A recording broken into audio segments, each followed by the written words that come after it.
James, for those kind words, and thanks for having me. I'm very delighted today to share with you today the road we as a DSP have taken in order to provide value in the market.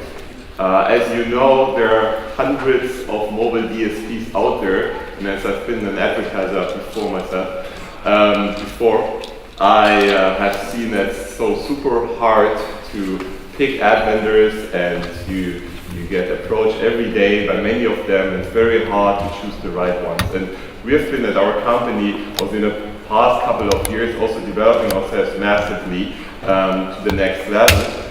And today I'm delighted to share with you what we have done. But before I start, and maybe this will bring the ad vendor heartbeat up, but it would be great to better understand this audience and you, and to, as we have a very vertical specific thinking at Trademark, it would be great if you can quickly understand what verticals we actually have here. So maybe first, if you want to reveal yourself, who is an advertiser here actually?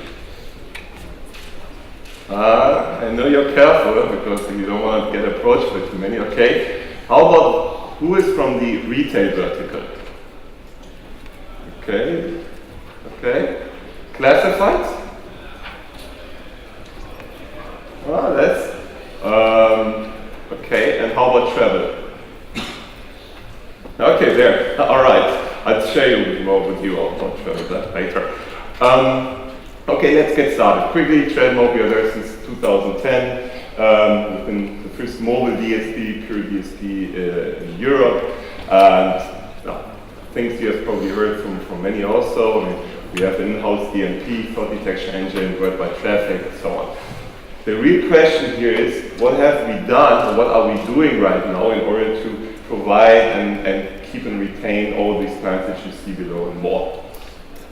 And the way we do is first we have a very basic, we have obviously the basics done. I mean, everything you need to have a proper DSP. So you need to be able to access the worldwide traffic, all the different interests, demographics, analyze by publisher data, real-time insights, and so on. But that's not, that's not differentiating yourself. That's not making different. But this is like the hygiene factor. That's the least you need. Still, we believe many still don't have that, but and it costs a lot to build this. But this is the basics. But then the question is, on top of this infrastructure, what can you do? So what we have been mainly looking at in the past 6 months is how can we use real-time bidding traffic for user acquisition. And I'm sure as many advertisers already tested different DSPs, you have found that it's very often difficult to reach good performance and reach. And we believe the main reason for that is because it is that real-time bidding traffic is still approached just as ad network traffic. You don't use the impression level bid request in a way that you can use it. And what I mean is you can actually truly create dynamic ads, not just for retargeting, but also for user acquisition. And I will share more exact examples with you. For those who don't know so much about user acquisition via DSP, one of the nice side effects is that you can actually exclude your existing user base with it. You have much less fraud, and you can pinpoint very good the user. For us, what we looked at it is there is no clear differentiation between user acquisition and retargeting in mobile. So for example, we just had a campaign where we targeted new users, and we saw that we also found users that hadn't or didn't use the app for more than 6 months, and also de-installed the app already. So is that now user acquisition or is it retargeting? That's why we have a more holistic approach when we go to the top, when we basically do retargeting or user acquisition. We want to make sure it's really a round solution. Okay, so let's first go into the real dynamic banners and what does it mean? So let's start with an example right away. So let's take dating. So you have a dating advertiser, and they want to target based on gender, age, and city neighborhood. And now, when you see on the bid request that you get as a DSP, you get actually gender and age information. So let's say it's a male, 25, and he lives in Le Mans, Paris.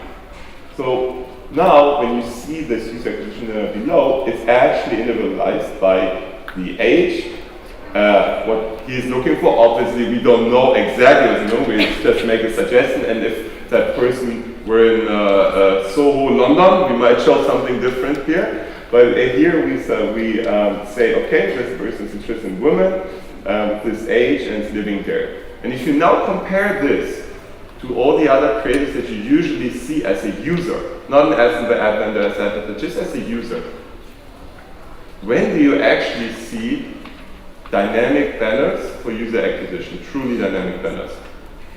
I actually don't see them. And then you can take the same technology to different verticals. Let's take mobility. It's a taxi ad. They're targeting people between age 30 and 70. They want to make sure they're not in their hometown, as they might have a car, but outside the hometown they might be more open to a new taxi app. And they target high-value smartphones because the likelihood of such a person using a cab compared to the public transport is obviously higher. So here we have a male, 53, living in Berlin, using an iPhone 6s. Then you would see, okay, then you have the banners below, which is targeted to the city but has all the targeting options behind it. E-commerce. E-commerce, again, very different. There you would go for age and gender and income. And that depends obviously on the e-commerce app. But on that one e-commerce app which we had was based on this. So there you take let's take a female 32 with a medium to high income. This person, then we would go into the traffic that we get. So when the advertiser activates us with their product level tracking, so we actually see which device IDs look at what kind of products, we automatically create age and gender and income segments. We can then see what kind of shoes, for example, are mostly looked at within this specific bucket. And then we show the same shoes for user acquisition. Classifieds. Classifieds, again, very different. Classifieds often has a very fragmented inventory. So there you have to approach it a little bit differently. Here, for the one example we have, was based on age, gender, and income and city. So we had a male, 38, Barcelona living, median income. That's where we saw, okay, this Peugeot was the car that was mostly interested at. And then we show the same one on a banner. Food delivery, last one. There it's again different. There you go, and if you think of where you live, in your specific neighborhood, you most likely know which are the most popular restaurants in your neighborhood, or the ones that you like the most. And if you speak to your neighbors, most of them will also know them, and you know this list. But why do you still get food delivery ads, which are generic, and saying, oh, why don't you order just some pizza or whatever?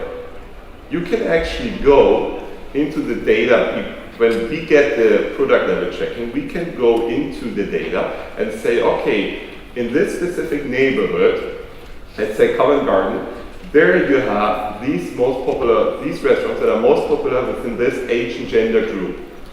And then if we see a user on a bid request with the actual location on it, and which you see in 10% of the bid requests, then you can show the exact same restaurant, because this user most likely knows those places. And then you can say, hey, these places that you most likely like, you can actually order from them now with our app, and compare that to a standard banner. And this yields massive performance uplift for as a user, as an advertiser. So here the example is female 14 London Soho. We say, okay, sushi from Taro or from Savage Salads, for example. There's one more. Entertainment, that can be based on interest. So when we see the interest, we can adapt it, and you show the fantasy books inside it. I think you got it now. You can apply it to nearly every vertical. So, and then we take this and also apply it to retargeting. In retargeting, you have obviously the advantage that you know, in most cases, what product the user looked at, or at least he has installed the app already. So there the more information you have, obviously the more you can adapt it. Here, I mean, you know, that's a standard case that was also presented before, show user the last product, call to action.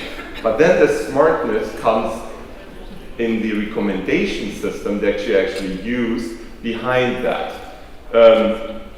I think you guys know what Dynamic Retargeting is. That was also presented before, so I will save you that. It massively increases lifetime value of the user as it's really pinpointed. Also, that's not sharing a secret here.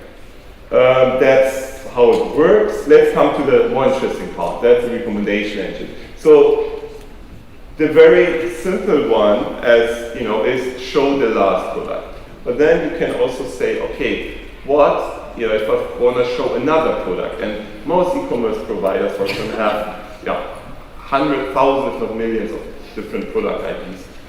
And then you can't ask him to exactly tell you for which kind of product, if it's a tennis racket, you want to show tennis player, tennis ball, whatever, you have to have a system behind it.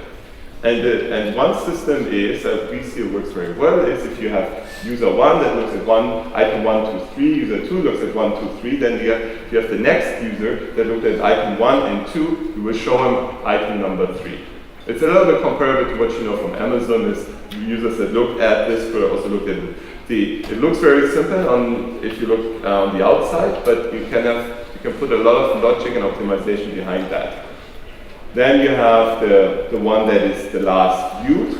There, the question is how many do you show and what kind of interstitials you want to have one product presented or 3 of them. You have to play around with it. This is if you have these new items. Let's go to the more interesting one. This one. This is actually one that we see is very, very interesting to especially the newspaper app, or generally all the apps that have some kind of articles in it. Because usually when you see banners or creatives for these, you say, okay, I don't know, download the New York Times. But this is not very enticing, and it's not very interesting.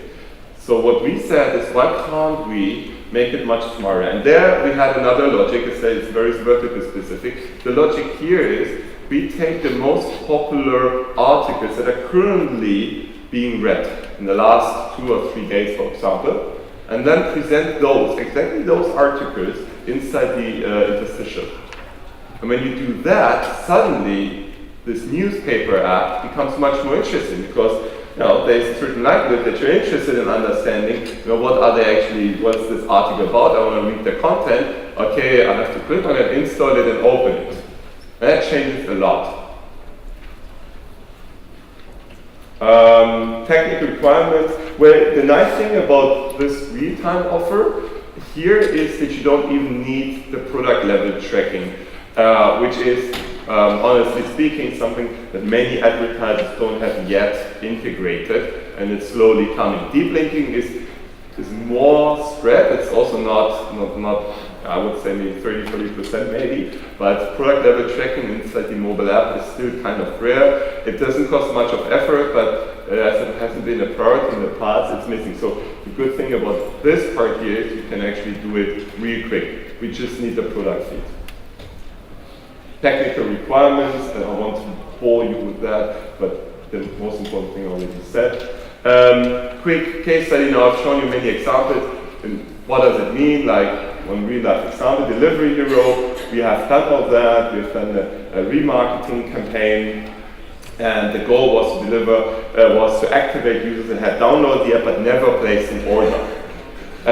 So there we had different segmentations. We segmented users into those who had and had not ordered previously. We retargeted inactive users to push sales and drive engagement. So this case study is also the first one Google publishes on retargeting, and it's with us, and we're very proud of that. As you know, it showed that if you really go deeply inside the bid request traffic and really optimize against the data that you get, A from the tracker, B from the bid request, and C from the product level tracking, you can do a lot. So just to make it, to continue the example, so we re-engaged the dormant users, as this is usually a very, very big share. As you know, everybody knows 80% of users only start an app once and then they forget about the app. We segmented those, as I said, to different segments, and then we also went into the exact inventory, for example, Alex has, and also optimized that against this. Well, what's the result?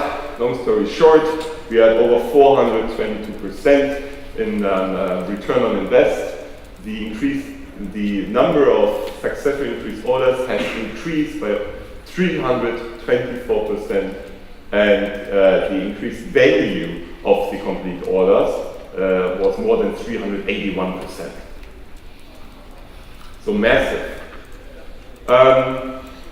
Let's very quickly talk about what does it mean if you do static versus dynamic retargeting. We're continuing talking a lot about a little bit about the user acquisition, very quickly about retargeting. So here you see the difference in the CPA development once you shift from a static to a dynamic banner. So the actual CPAs were reduced by 48% for AutoScout, which is, if you don't know it, it's a classified provider for cars, like AutoTrader here. And for iOS, we actually even reduced it by, I think, 78%. So that's the difference we are talking about when we talk about really dynamic banners. Massive. And then also, like the one previous speaker was thinking about, you need to have a very smart segmentation. But you need to combine it with also the other elements. It's really a holistic product. So here we had 6 different segments where we had the openers of the app, the low engaged ones, the medium engaged, the high engaged, the converters, and the dormant ones. And each of them had different price levels, different optimization factors behind it. And when you do all that on top of static versus dynamic, you get another CPA decrease. In this case, you see it was from November till March this year, 80% on Android and 70% on iOS. And this is why it's so important to do all this work and to go deep, to do dynamic, to have product level tracking, because in the end it will save you so much cost or bring you so much more valuable users. Next step, this is basically what it means. It's to get started is easy, just need to activate us, and then basically you can go on the next step. So you can start easy and then basically step by step increase the value or the performance of the campaign, but also having a deeper tracking. Thanks a lot. You see here again all the clients we're working with. If you have more questions, you will find us around. Also, Brian and Adam on the table there are sitting there. So anything you want to know, happy to answer your questions. Thanks a lot.